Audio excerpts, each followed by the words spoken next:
Hey guys, welcome back to the Friday Vlog, where we discuss activity that goes on here with the BuzWeaver channel.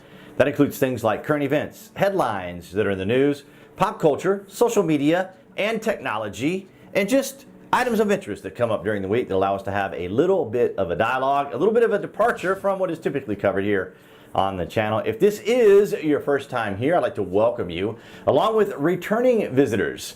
I would encourage both of you guys right now to click on that watermark down there in the bottom right-hand corner to subscribe, as that does help the channel, and I always appreciate everything you guys do for us here on the Friday Vlog. In gaming news this week, Visionary Realms, the creator of Pantheon Rise of the Fallen, invited CodeCarnage to participate in yet another live stream in which the game is being featured so that we can see some of the improvements and changes that have been made. CodeCarnage is playing the Warrior, so we got to see some of the utilities, abilities, and mechanics of the Warrior. You guys can check that out up here in the top right-hand corner. And from what we were able to see, it looks like the game is coming along quite nicely. And of course, we learned last month that Brad McQuaid, the CCO, the creator of Visionary Realms, as well as one of my favorite games, EverQuest, and those who enjoyed Vanguard Saga of Heroes, passed away on November the 18th. And so they took a moment to recognize that, and I was kind of happy to see that they took a moment to recognize Brad. But nonetheless, guys, be sure to check out that video in the top right-hand corner. Last Thursday, we had some extraordinary news out of the UK. It was so amazing that I want you guys to hear it straight from Channel 4 out of the UK right here.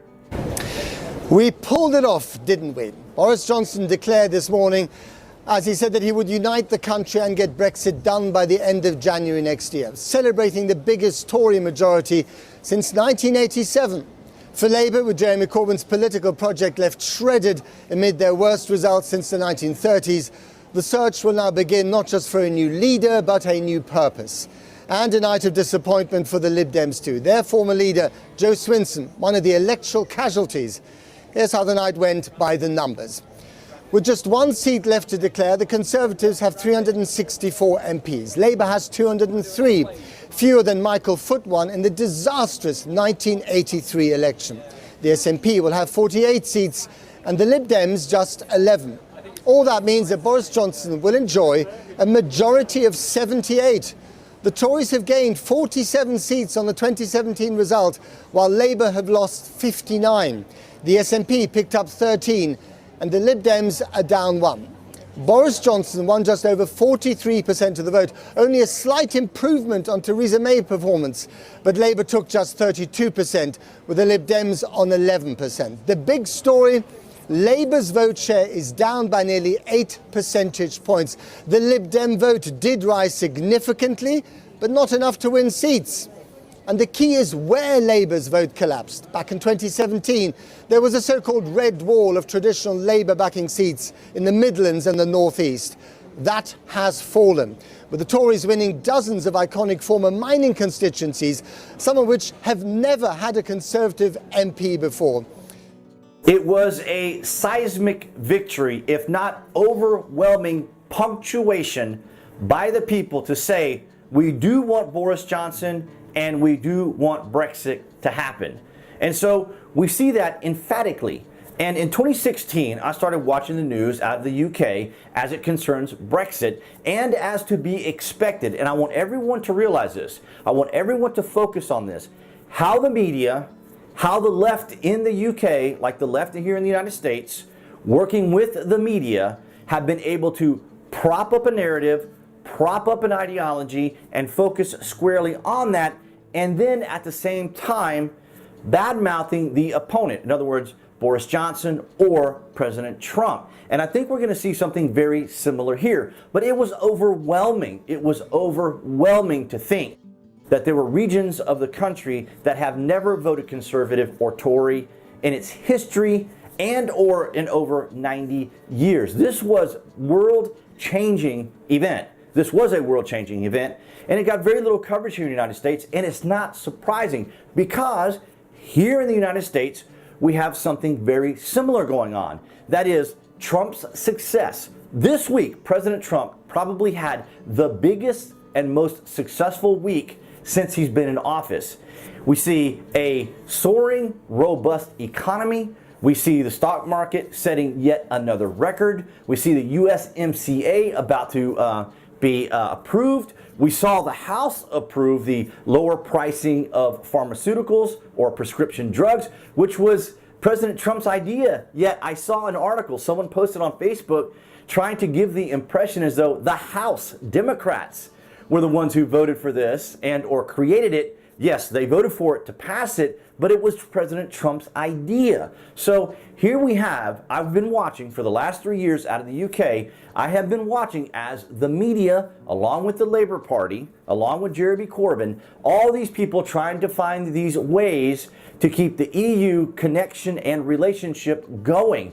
Despite the fact, we saw two prime ministers resign, right? We saw David Cameron resign and then Theresa May resign. Why? Because they were Remainers. How can you be a Remainer and then try to negotiate with the EU? You know, they had no particular leveraging point. They had no particular power at that time because the media and Labour and those who opposed Brexit, right, were all trying to say, well, you know, the people really don't want this here, so we really need to find a way to continue to have this relationship with the EU, when in reality, the people didn't want this at all. And so now that they have sent a message not only to the Labour Party, but also to the EU has changed its tune. They have made a 180-degree turn.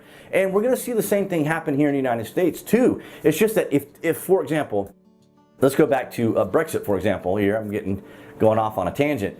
But the thing here is now Boris Johnson has the members to be able to pass pretty much those things that are going to be indicative of Brexit, along with his medical and hospital and hiring nurses and other things that he wants to do. Now, of course, he's going to have to be able to demonstrate that this can happen, and he's going to have to be able to try to deliver on that message, which is exactly what President Trump has been able to do. Think about that. Think about that.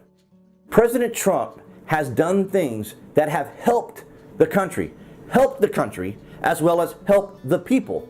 And the Democrats want to focus on the fact that Trump is some selfish, one-dimensional villain. Yet, the country is benefiting from him. Now, this is an opinion. They have a personal, interpersonal, psychological issue with the president because he is an opposing member to their ideology, their philosophy, and their system, or the swamp. Trump basically is kind of like a boss. He's always been a boss. He's always, obviously told his employees what he wants them to do. He instructs them to make that happen. And to an extent, he's kind of brought that to the White House. Now, granted, I understand that our particular government system doesn't really work that way, right? The president isn't like a boss that then tells everyone what to do and so forth and so on, as conveniently as it would be in a regular, in private industry. So I can understand why the Democrats have this animosity towards him, because he has this boss, get things done, do your job mindset that they just can't accept. They just can't understand that, well, how is this guy who doesn't, apparently, as their interpretation is, doesn't understand the balances of power, right?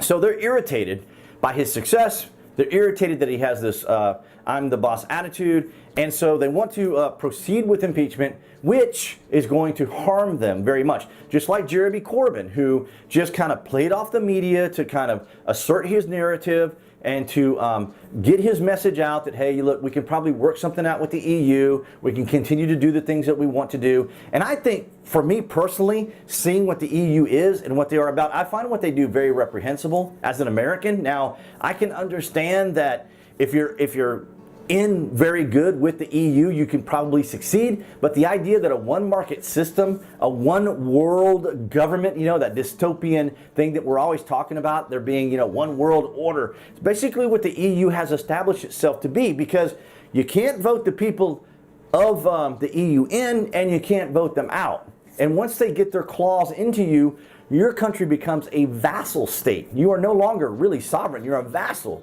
You have to comply with what the EU says because you are part of that union. You are part of that club, and that club says you do this or you do that, and we can do this in your country and we can do that in your country. This was a tremendous victory for the sovereignty of the British people. And I'm not really sure what's going to happen there in Scotland. Of course, they had an overwhelming victory there as well. So we'll kind of have to see what Scotland is going to end up doing, because I think they have their elections coming up in 2020, and they may go for independence, but they will also still remain in the EU from what I can see. Now, I don't keep up with Scottish politics that much, but I will be kind of keeping an eye on what they're going to do now as far as it's their relationship with the United Kingdom, how the relationship is going to unfold now that Great Britain has made this particular overwhelming decision. But nonetheless, guys, we will continue to keep up with this, and I'll put links down in the published section below if you guys want to learn just a little bit more about it.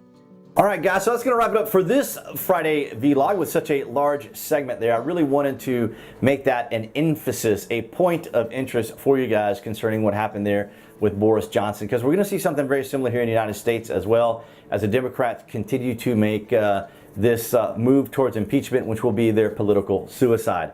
So guys, I would ask you now to click that like button down there in the bottom right-hand corner, as well as your participation here is always appreciated. And of course, the obligatory channel icon appearing right there on the screen to subscribe, along with clicking notifications. That way you guys will know when content is here on the channel, as well as the Friday vlog. And I will see you guys right there behind the camera next week.